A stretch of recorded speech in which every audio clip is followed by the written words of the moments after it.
Hello, folks. I greet you. Welcome, one and all, to another program of Journalist Hangout on Sunday. I am Citizen Jones Hussein. Now, today on the program, a few days to Governor Fubara's, former Governor Fubara's return. Legacies of Ibas and others raise mixed expectations in Rivers State. A sole administrator says he has completed the president's mandate. Now, Speaker Zamfara State House of Assembly Biliaminu Ismail leads colleagues to Lagos to perfect alternative dispute resolution bill. And today on a series on grassroots governance in Nigeria, we zero in on 4 council chairmen. Who are they? What do they bring to the table? What are the people's expectations? Now, I'm hanging out today with the one, the only Babajide Kolade Otitoju, BKO. BKO, you were an MIA last week, missing in action. But thank God you are here. I greet you. Yes. Good afternoon, viewers. Yeah, we are joined by the proud, always proud Ikorodu boy, Mayor Socialite. Socialite too. Journalist and socialite. Mayor, I greet you. Welcome. Thank you. So the team is ready. I hope you are.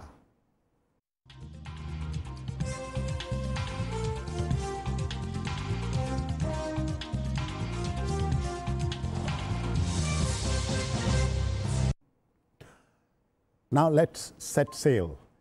You know, a political war is simply the use of hostile political means to compel an opponent to do one's will. Consider this. The wife of Anambra State Governor, Nonye Soludo, has issued a challenge to Senator Uche Ekwunife, urging both of them to take an oath of fidelity, underline that, before the Blessed Virgin Mary, and to subject their children to paternity tests.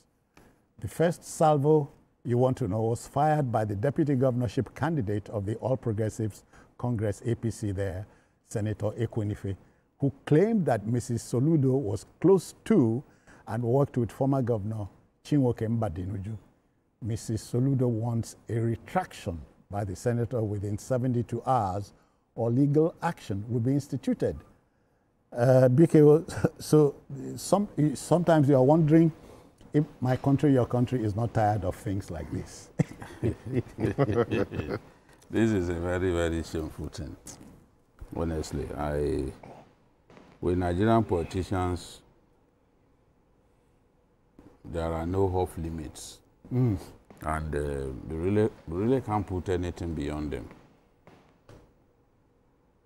Governor Soludo questioned Senator Ekwunife's academic credentials. Yeah. And he literally said his academic credential was fake. So in anger, she responded in the way that we have seen. Somebody sent an audio clip that shows that Senator Ekwunife merely said those things out of anger as our own way of getting back at the governor. But how many people will believe that? Many people will simply believe that the governor's wife was not a person of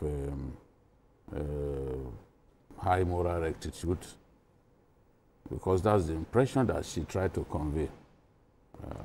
I would have expected her to focus on the governor. Yeah. It makes no sense to bring children into the fray, members of the families of politicians that you are squaring up against into this kind of thing, because it makes absolutely no sense. Now, you know, the governor's wife waited for some time, and then we saw this challenge. Fired our own shot. Coming at a time when we have reason to believe that there is so much paternity fraud in our country. Oh, yeah. I remember we discussed that the other day. Now, you are literally saying that you are sure that Ekwunife's children do not belong to her husband, because that's what she's that's the to say. implication of what you said. Yes, that's what the governor's wife is saying, and she's saying, okay, both of us, let's subject ourselves to an oath of fidelity, an oath of fidelity before the Blessed Virgin Mary.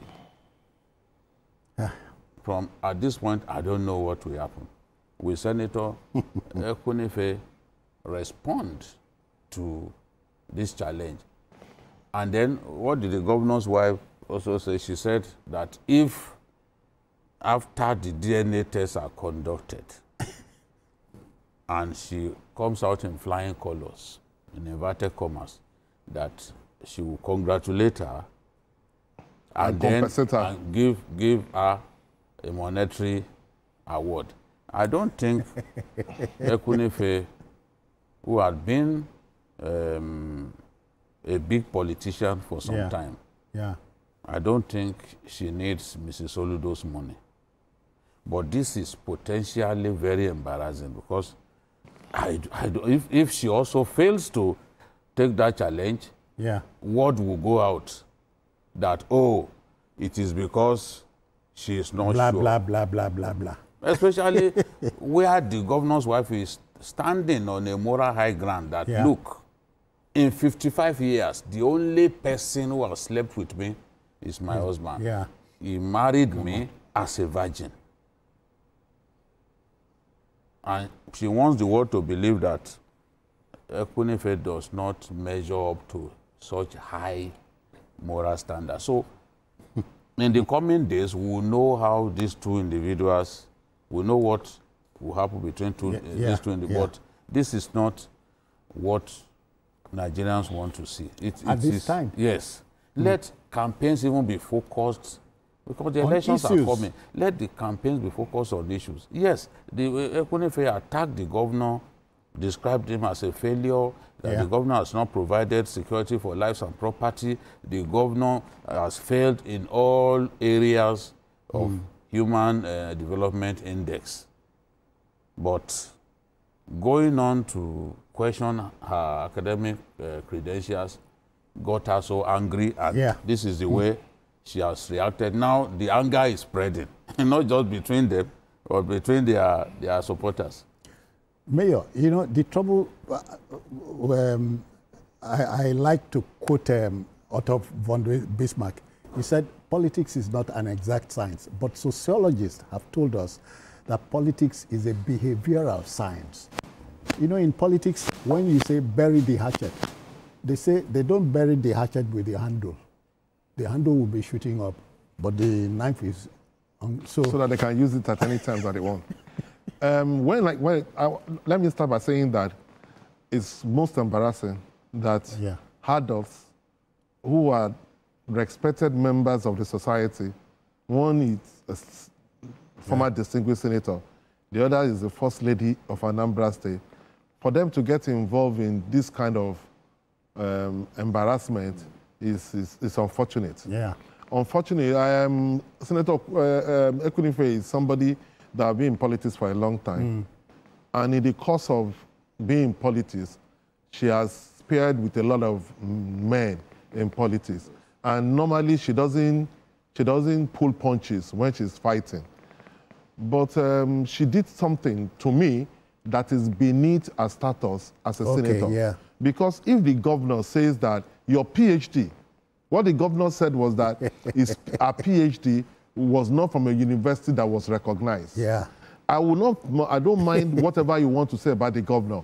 But instead of stating to confirm, to say, look, these are the facts to show that my PhD is from a recognized university. That's it. She went low and started saying that, oh, the governor is the most smelly governor. The governor does not ask mouth odor. The governor body shaming him, and that the wife should have gotten him deodorant. I don't expect a senator to do that. And then not only that, she didn't stop at that. She now included the wife again. What is the business of the wife when you have problem with the governor? But the first lady on our part too, the first lady on our part too did not learn from other clients, because Michelle Obama told us that when they go low, we go high. Even if the senator has done something, for a first lady to say that, oh, we have to swear to oath of fidelity, and that the senator should swear that she has never had any relationship with any man outside her marriage. Yes. We should not be doing things like that. I mean, that is for secondary school. That's what you say. Kind. Yeah, because and the world is watching. Because what we are saying, like Biko said, is that you are implying that the children of that marriage is not for the husband. How do you want the kids to feel? It is even in school, people start talking about them. The kids do not have any business. They don't know that you guys are quarreling or have issues. Why should you involve kids who do not have any problem? I remember when Gbenga Obasanjo and his wife had that bitter divorce. I remember, yes. And, you know, the case was first delayed because Obasanjo was president, and they saw a big embarrassment looming. Yes. Okay. Gbenga Obasanjo said that he wasn't sure that those children... No, because he said the father was sleeping with his wife. That was he wasn't sure that those children were his. Later on, when the judge then said, see, you know, divorce cases are usually messy. And everyone involved wants to get as much as possible in the event of the resolution of the matter. So in divorce cases, you usually don't hear enough of the truth. This one is lying against that one, that one is lying against, just to make sure that they win. And they get a sizable so that they can have that advantage. Yes. Later, the judge said, both of you must think of your children. Children will go to school, this messy, they will turn to them. Invariably, Gbenga Obasanjo, from what I read, then said, I know that the children belong to me. I just want to make sure that I have access to my children. So invariably, that was, the bottom line was, oh, what do I do to discredit this person? Because the other person was attaching all kinds of properties that he knew that the husband had in Port Harcourt, in this place, and that place. So divorce cases are usually like that. People want to lie against the person they are contending against so that they can gain as much advantage in the at the end of the day. And sympathy. The sympathy of the reading public. It can't be, but when the judge spoke to them, I think that they began thinking about those children. Look, you really don't need this. Think of the children. Don't simply think about yourself. Think of the children. They are in school, their mates will mock them, and it can cause psychological damage to those children. Mental and psychological damage that they can't recover from. So it was at that point that sanity, I would say, prevailed. And Gbenga said, look, my goal is to have custody, access to my children. Not merely custody, I should be able to see them. Access to my children. And he did not say afterwards that those children don't belong to him. You remember Mayor Biko, we are our father's children, sons, because our mothers said so. Yes. Especially, you know, the DNA. Because they just started this DNA nonsense thing. In African culture, we don't have bastards in African culture.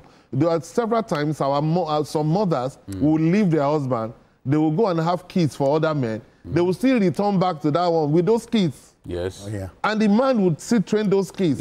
We don't treat them like they are not his. They are not his. We don't have bastards in Africa. By our culture, the Nigerian traditional custom,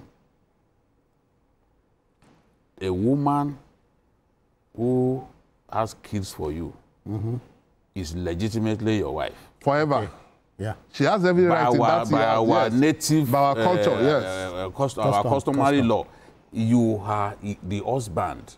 Once that woman has brought to bed, you know, a child that is the result of copulation between both of you.